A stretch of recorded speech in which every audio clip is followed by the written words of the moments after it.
If there is one thing that the Italians are extremely proud of, it's their contribution to the world of basil pesto. Basil pesto for me at home is a godsend because I create a huge jar, store it in my refrigerator and use it to marinate some shrimps, to marinate some meats like chicken. It goes on fish, it goes with vegetables, it goes in the middle of a sandwich or a baguette. And at times I just use it as a dip along with some vegetables. It's such a versatile, creative dip that you can use it, play around with it and create various styles. Technically, a basil pesto is always made in a mortar and pestle, but today calls for an easy, quicker, more convenient method in the food processor. Let's get to cooking my version of a basil pesto. Quirky, twisted, and a godsend in my kitchen.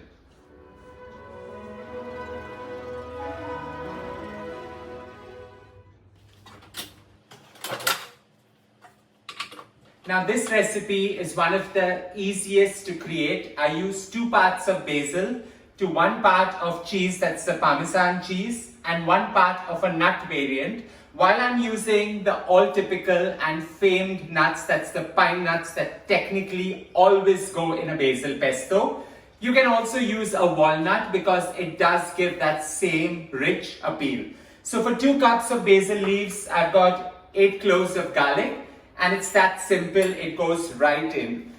I like the more sharper flavor of basil, so I like to air dry my leaves a little bit, so that they get that little oxidization, turn a little black and get more sharper and pronounced. So firstly, in goes the basil. To that, I'm going to add about 20 to 30 ml of extra virgin olive oil. And we're just going to allow this to blitz along with the garlic. So in goes 8 cloves of garlic.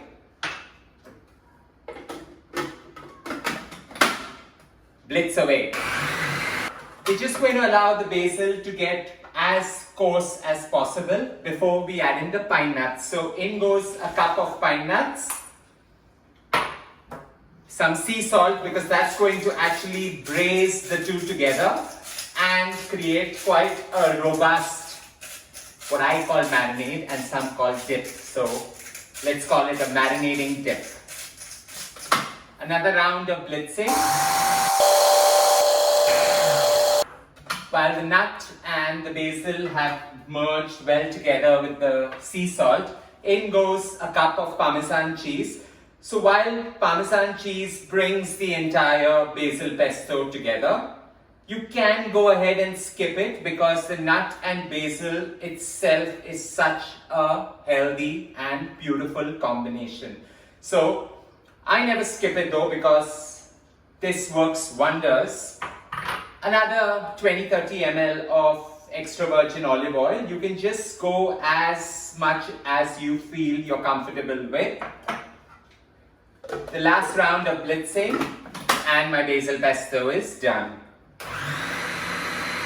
All it needs now is storing it in a glass jar and use it for at least 2 weeks if you store it well in the refrigerator. Now with the basil pesto ready, all it needs is a layer of extra virgin olive oil on top to prevent oxidization.